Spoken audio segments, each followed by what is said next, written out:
What's up there, ladies and gentlemen? It is Jay here with another review, and today we're going to be talking about last week's episode of Dragon Ball Super, episode 131, the supposed finale of the series.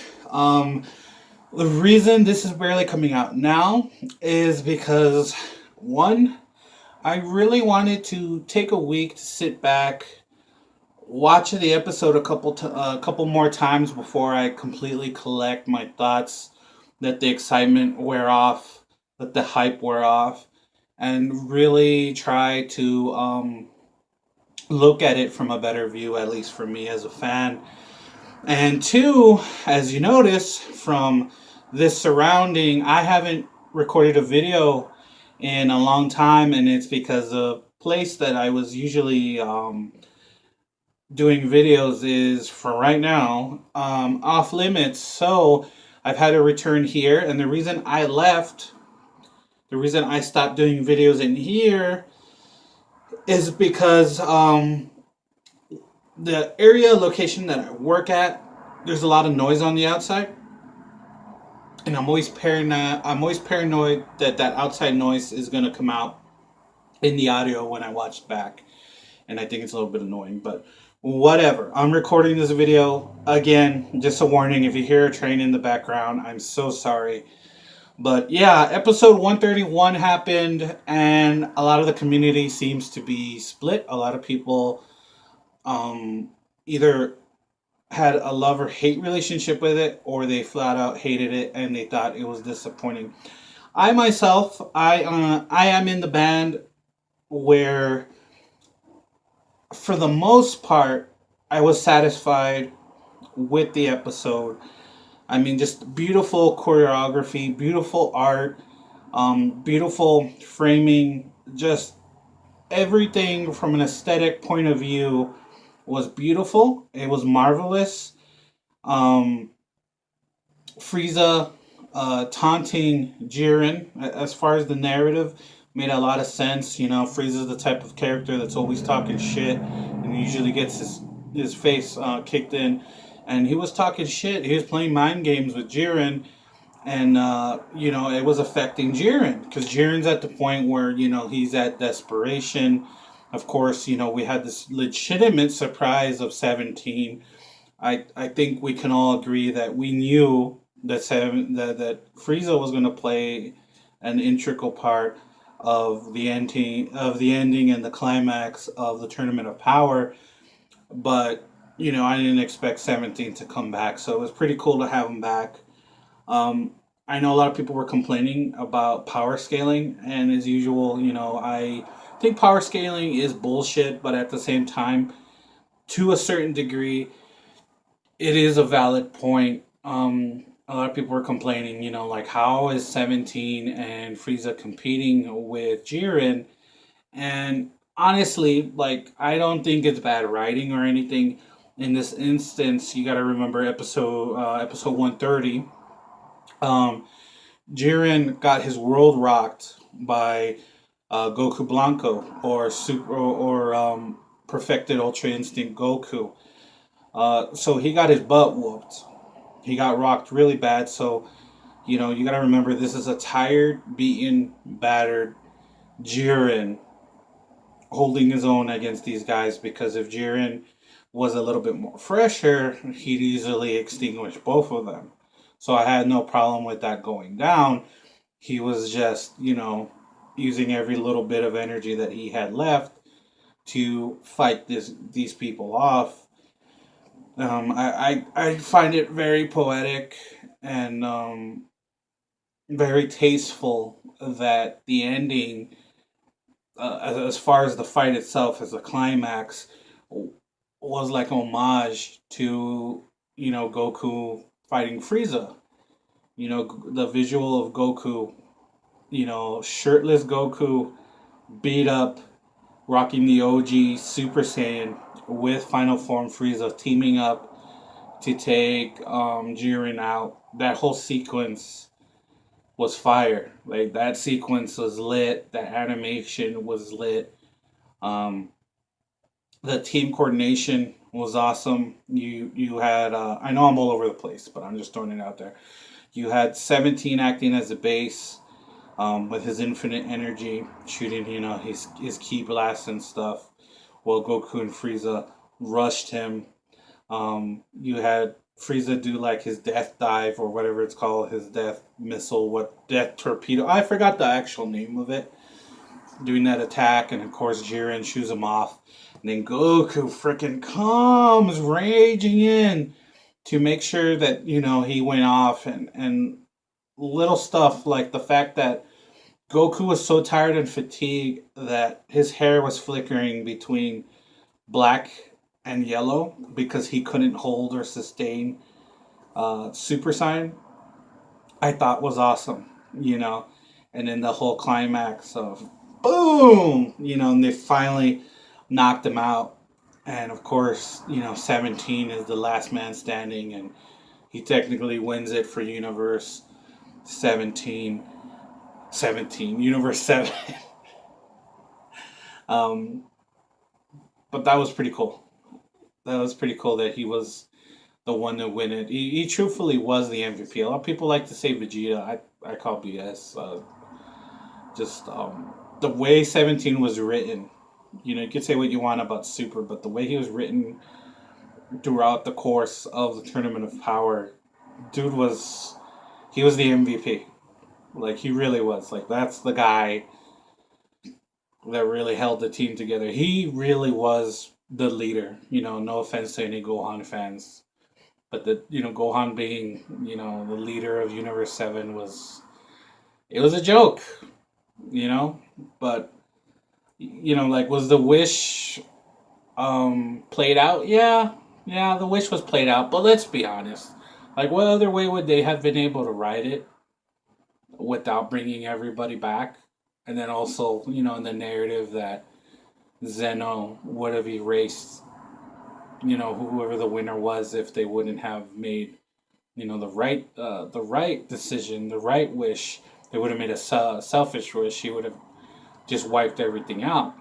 So yeah, no matter who was gonna win, all the universes were gonna, be brought back into existence. I mean, it's Dragon Ball. Come on, there's going to be a happy ending one way or another. So I had no problem. I had no problems with that. Um, I like that. It was very much telegraphed that this isn't the end of Dragon Ball Super. This felt more like a season, like a season finale, not a series finale. That's what this felt like. Because we didn't get a lot of answers to a lot of things. Some of them pertaining to it actually being the end. If it was truthfully the end, I feel like we would have gotten something that tied into the end of Z. We didn't get that. We would have gotten something with Oob. We didn't get that. So I feel like, there's more stuff to explore. Whether that means, Dragon Ball Super comes back and the second half of Dragon Ball Super is after the end of Z.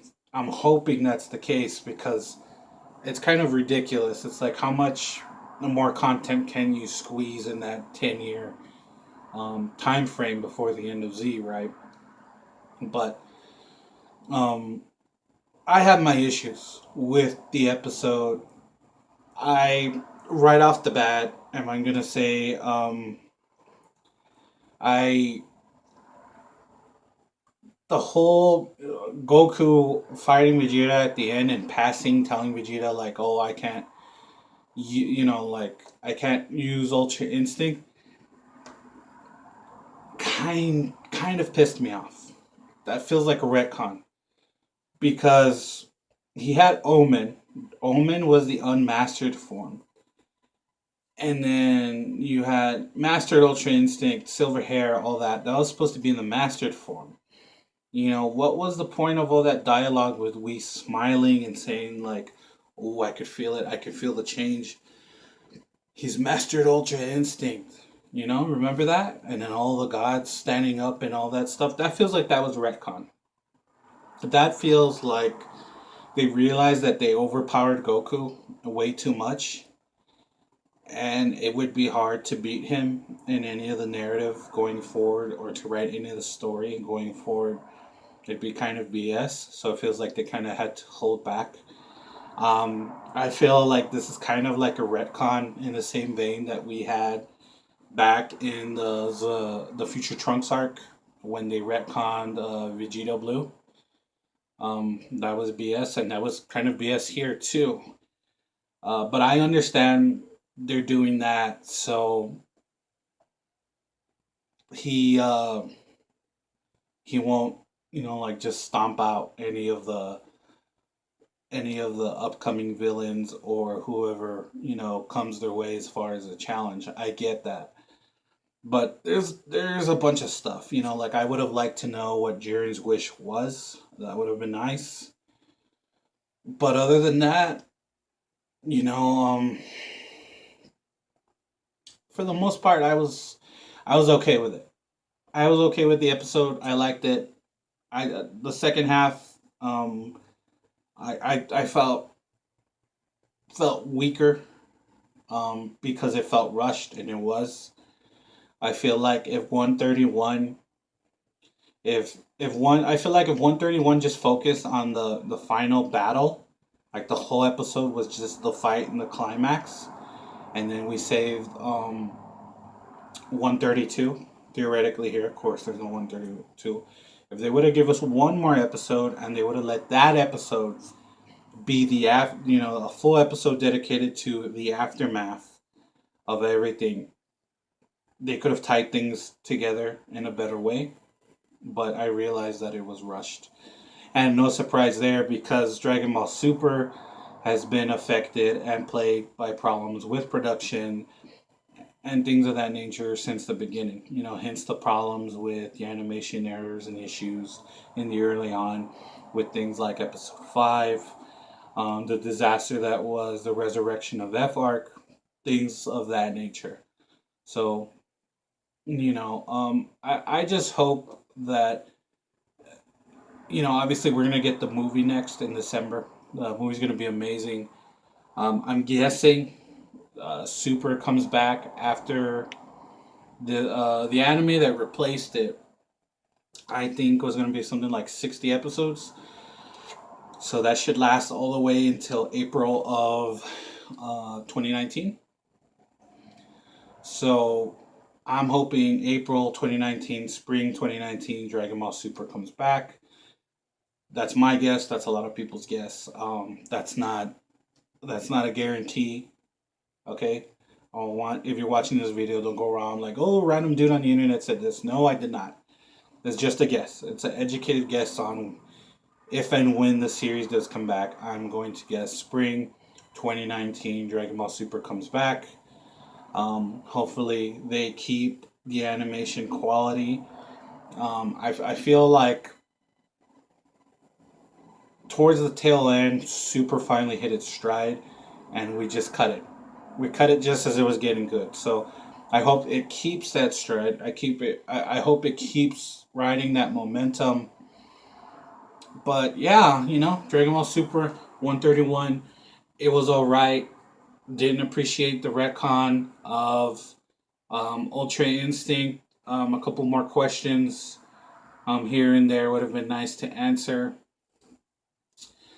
But you can't take Dragon Ball too serious. If not, you'll pull your hair out because there's so many herrings and inconsistencies and problems if you really probe it.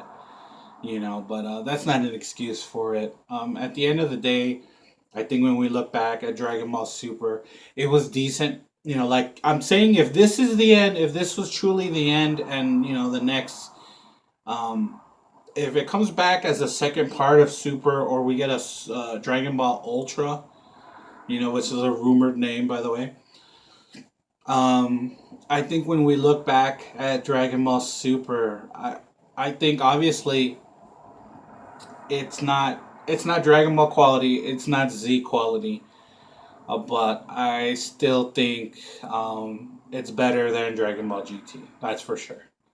It's on the weaker end of all the series, but it is not the bottom. But you know, those are just my thoughts. This is Jay.